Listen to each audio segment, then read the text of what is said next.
I ask Mr. Andrew Bain to join us for public forum.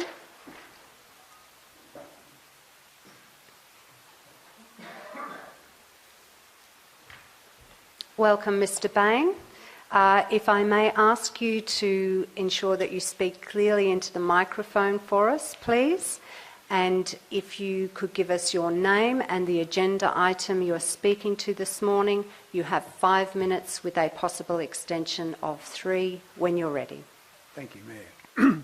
I'm talking about the petition to save the last bit of remnant bush in Broulee village. That's the bush that's on Captain Audrey Park. My name is Andrew Bain. I'm a resident of Broulee, and I'm the Vice President of the Broulee Mossy Point Community Association. It is very important to the Broulee community to save most of the remnant bush at Captain Audrey Park. This is why the petition has been lodged, and we ask that Council give serious consideration to the community's wishes. The village and rural atmosphere of Broulee has been decimated by extensive housing development with no significant reservation of natural green space.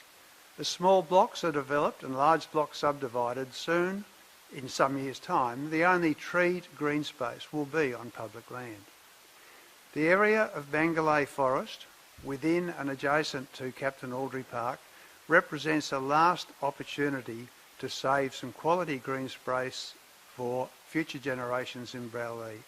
The area should be treated as a prize asset for Broulee, for the wider community and for future generations. There is now recognition of the value of treed green space to community welfare. Bangallay Sand Forest, with which this area is an endangered ecological community. There is not much left. It is rich in diversity, plants, animals and birds. There are 3 schools within easy walking distance of this bushland, a wonderful place to help students understand biological science in a relaxed and interesting way. Local schools strongly support the preservation of this bushland. We were disappointed that there was nothing in the Recreation and Open Space Strategy, the Ross report, that recognised that the bushland at Captain Audrey Park had any value whatsoever. We regard that loss or that failure to mention that as part of the poor study parts of the report. The Ross report recommended additional netball courts, an additional football oval and additional car parking for the park.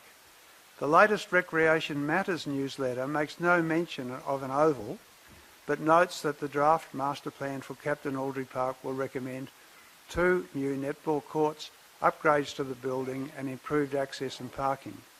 We have taken the absence of the oval to be a response to the community's concern and would like to congratulate council staff on responding in this way. We're also conscious that local schools are seriously considering allowing their ovals to be used by the public at the weekends. That's still got, I think, a little bit more work to go on to be finished, but it would seem to me that would be a very good solution if it can happen. The Mayor was kind enough to attend a recent meeting of the Community Association. She suggested that the Association prepare some alternative suggestions. There is a subcommittee of the Association working on this now.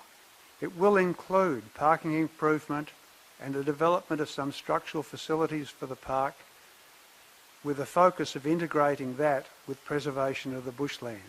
They will also make suggestions on how the remnant bushland can best be used. They are working with the community and with local schools to achieve that outcome. We do not see the area as being isolated or just totally protected from people, not at all. Rather, in the future, we'd see paths and other encouragement for the community to enter, relax and learn and admire. A place for older residents to enjoy, children to learn and play.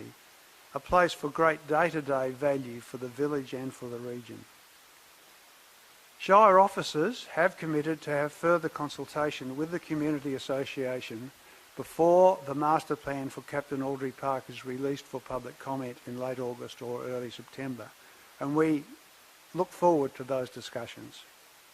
Finally, it should be clear that we're not anti-sport, particularly children's competitive sport. I was thinking both both my grandchildren play a lot of competitive sport. They play soccer. One of them was in the local Eurobodalla team that won the regional under-12 championships. They're keen on it, and I support that. I played football all my junior life. But we believe there are alternatives within the Shire that do not require the wholesale destruction of bushland that is of great importance to the community. Thank you, Nick. Thank you, Mr Bain. Councillors, have you any questions for Mr Bain? Councillor Mayne. Thank you, Madam Mayor, through you. Thanks, Mr Bain, for your presentation. Why have you submitted the... I'm happy to table it, but why have you submitted the petition? What's led you to this?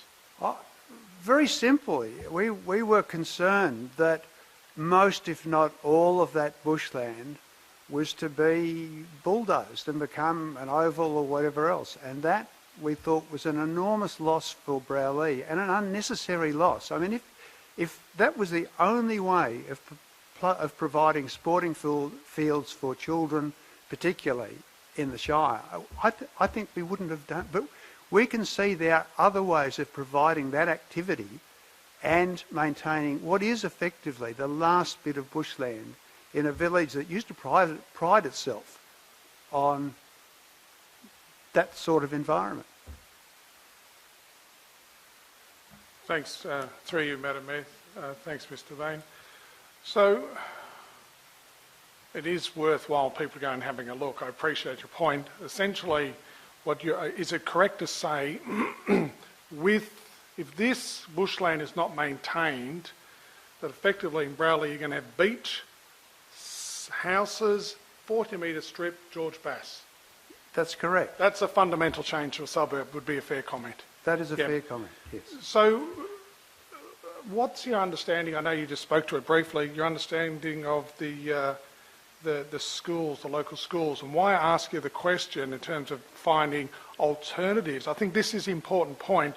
This is a council collaborating with the community, yes, not pretending it has all the answers, but working with to find joint solutions. What's the latest update on that space? Unfortunately, I'm not sure. I know that the committee, that the subcommittee I was talking to has organised meetings. I think they've had one meeting. They've organised a meeting with the local school. The primary school, the government school there, is strongly in support of what we're suggesting, and they would be happy for their facilities to be used if that was at all possible. So we are looking for a solution that provides the sporting activity for children, possibly there in the schools. I think that would be a great result. I mean, there would obviously need to be some agreement between the schools and the council as to how that was happen, but there are ovals in Broulee that don't get used at weekends, and that seems to me to be an obvious thing to explore first anyway. But I suspect there is also land, not all that, well there is. I mean, I think in an earlier submission I made on this, there is land within the Shire and not too far away that could be used as sporting fields, and it's not covered in trees.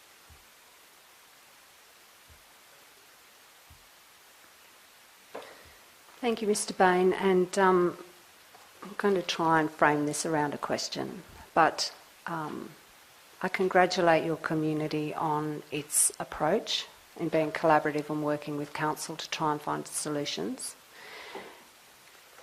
I would just like to make a small comment on petitions, and this is purely my perspective.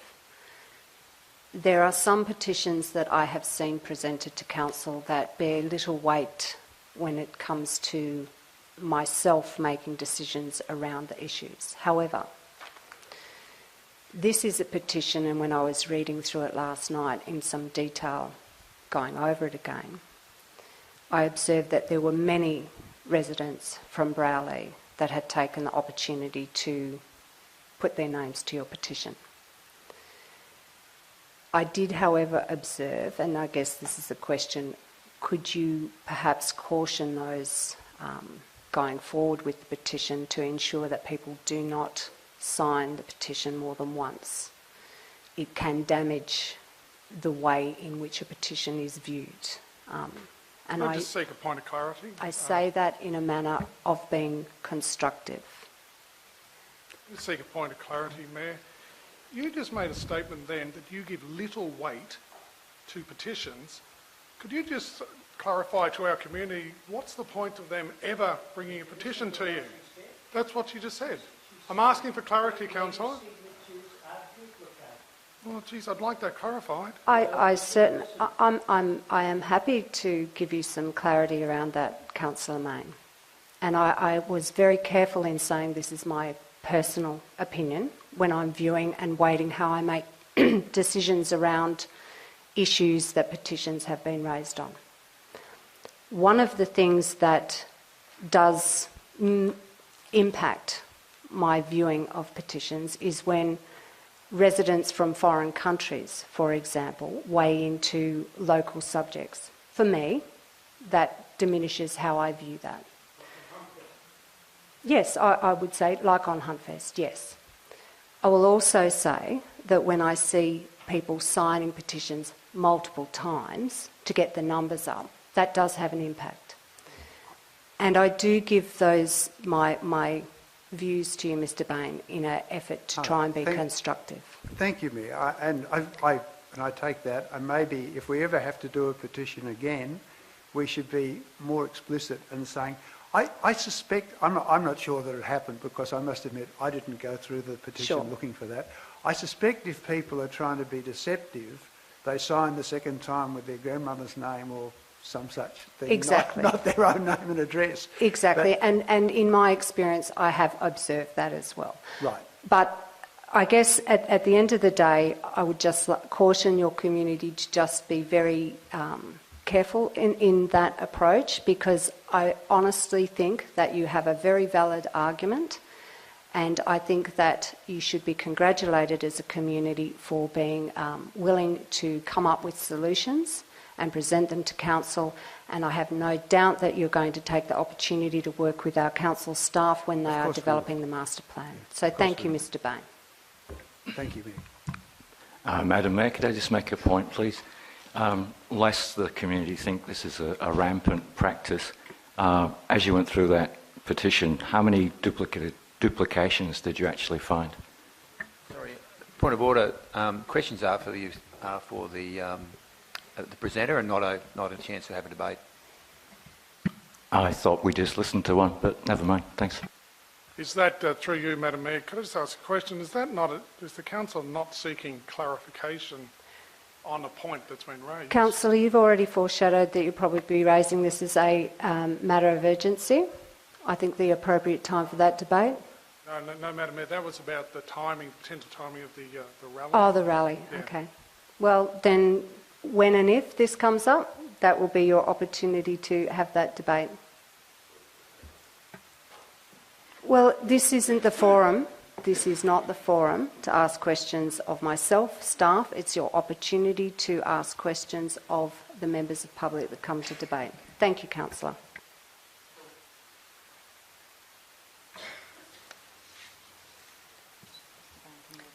Thank you, Mr. Bain. I don't think there's any more questions for you. Thank you, Mayor. Thank you for your presentation.